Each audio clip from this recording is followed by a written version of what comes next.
So what we've got here is the official case for the Nexus 5X. Now, there's a couple interesting things going on with this case, and we'll get into it when I actually open up the box here, or open up the packaging. Before I do, I wanted to show you the original Nexus 5 case, right here.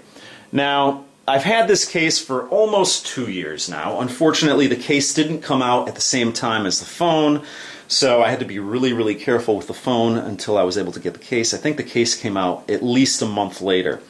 Now, I did have a lot of questions on the original case. This is the condition of the case after 2 years of use, almost 2 years of use. Now, I did have a lot of people ask, does it flake and everything like that? Yes, the Nexus 5 case, the original case, did flake a bit, but it wasn't that bad. And it held up.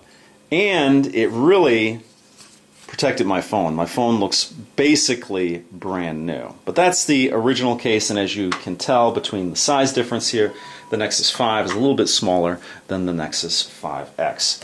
And for the completists out there, that is the Nexus 5 case packaging there. So anyway, let's get that out of the way and get to the main event here. You've got the case here, and it's pretty simple looking, pretty simple packaging here. And I think it's going to open up on the side here, so let's see. Yep, there we go. All right, very nice. No tearing necessary. Let's pull the case out of here. Now, there's some interesting stuff going on with this case. Number one, it's a little less rigid than the Nexus 5 case. The Nexus 5 case was very rigid except around the button area. It was a little more rubbery, but it's a very rigid case. Not the easiest thing to get on and off of the phone. This case here is way more rubbery. It's not too loose, so I don't think I'm going to have to worry about this thing falling off on its own. But of course around the buttons it's a little more loose. And around the other areas, just like the other case here, around the other areas it's a little more rigid, but not as rigid as the original Nexus 5 case. Now, there are a variety of cases you can get for the Nexus 5X. You can get the folio case, which actually has a front cover. That's $39.99. You can get the case that I got here, which is $34.99. And then you can get some of the other cases, the adopted protective case for the Nexus 5X. That's a little bit cheaper. It's $19.99. I believe that's a third-party case, as well as the spec candy shell grip case for the Nexus 5X. That's $34.99. And so you have a variety of options for cases for this device. Now, if you'll notice, the case that I got here is the gray. You have an option for a black as well. So I went against my better judgment. I thought, this case looks like it's going to get dirty pretty quickly. Plus there's this sort of, I don't know what's going on back here. It appeared like a microfiber back when I purchased it, but when I actually have it in hand, it feels a little bit less fabric-y than I thought it was going to be. But still, there's a texture to it, so I don't know if that's just a rubberized texture or if there is actually some sort of little microfiber layer on here.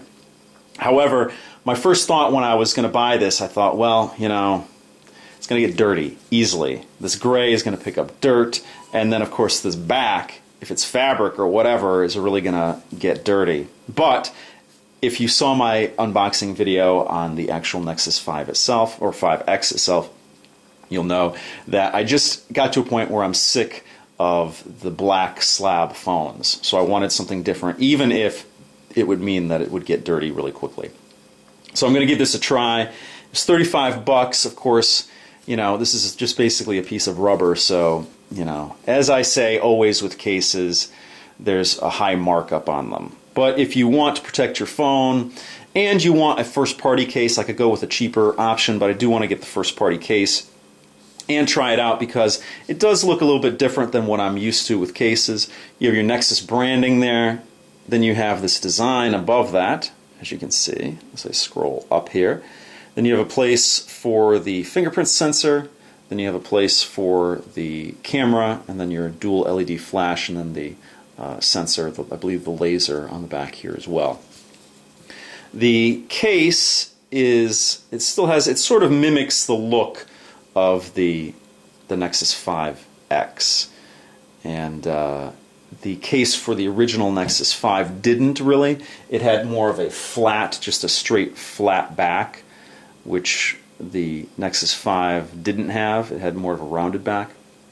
So this actually mimics more the shape of the phone itself. You'll notice that it does have those tapered edges on the side. Let's get that out of the way so you can get a better background on it. You have those tapered edges on there. Of course, you have the cutouts in all the right places. Cutout for one of the mics there. Nothing on this side. Of course, your SIM card tray is on this side, I believe. So it's going to be nicely protected in there. You have a cutout for your USB Type-C connector and your 3.5mm headphone jack and one of your other microphones there. And of course, you have a little area here for your power button and your volume rocker, so you can actually press those buttons through the case. So a nice looking case. Again, I'm skeptical if it's going to stay clean or not. We'll see. Now, I hate to put this phone in a case. I love this this ice color, as they call it, and you're getting a little bit of sunlight going on it right now. So maybe I can tilt. There you go. You can see a little bit better what it looks like, and it's pretty true to color here. What you're seeing on the screen is pretty true to what's here in person. But I do love this color. I wish it didn't need a case. I wish phones were sturdy enough that you didn't need to buy cases for them, but that's not really the case. So let's slide the phone in the case. Should be extremely easy.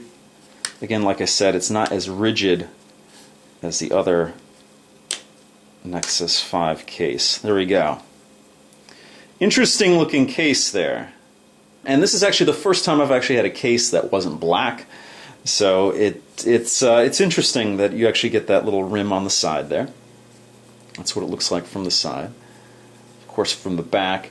Now that's, the only color I'm actually seeing on the phone here is the fingerprint reader right there.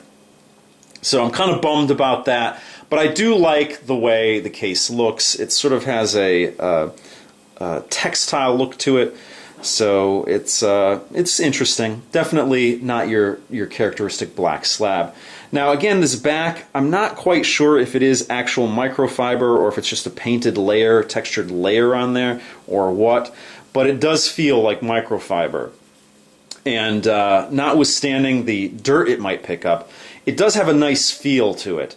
And that actually will help when you're using your phone. It's soft back here, but it makes it easier to kind of, whenever you have a texture, you have more gripping to it, and you don't have, a slick surface. So it's going to be easier to hold on to the phone just because you have, more texture to it. But I think it looks nice. I really wish there were more exposed areas. Not necessarily, you don't want necessarily more exposed areas because you want to protect your phone, but just so I could actually see the color of it. But what are you going to do? But that's good enough there. It would have been nice if they actually maybe made the grills that ice color, but whatever. What are you going to do? So it feels nice in the hand. It doesn't feel like it adds, a lot of bulk to the phone. Of course, if I was just holding the phone itself, it would feel a lot thinner than this. But as you can see, that's thin enough. I'm not crazy about thin phones. I don't need to hold a piece of paper in my hand. This is fine. Even if it was a little bit thicker, it'd be fine. It's a decent weight. I think this is going to be awesome to be carrying around. I just wish I had my SIM card in there already so I could start using this as my phone. Now, the camera has a little bit of a bump out to it, the actual camera module, and that holds true with the case as well. It is bumped out a little bit more. I don't know if you can see that there. That is the part of the case that is the furthest out. So let's put that down on the table and see how that goes. If you saw my previous video on this phone without the case, I put it down on the table here, and because that camera module is so large, it really, it has a little bit of a rock to it, but not a lot, because again, it's basically a large foot there, so it's not really, it's not going to be rocking around. Plus it has a stable lower area here, so it really doesn't, it stays pretty stable there. So that is the gray Nexus 5X case on my ICE Nexus 5X. And that's going to do it for this video. So if you have any questions or comments, please post them down below. If you like what you see, please subscribe. And as always, if you want to help out my channel, give me a thumbs up, favorite this video, share this video. You can leave me a tip on my YouTube page, or you can actually join my Patreon, all of which is greatly appreciated. So thank you so much for watching, and I'll see you guys next time.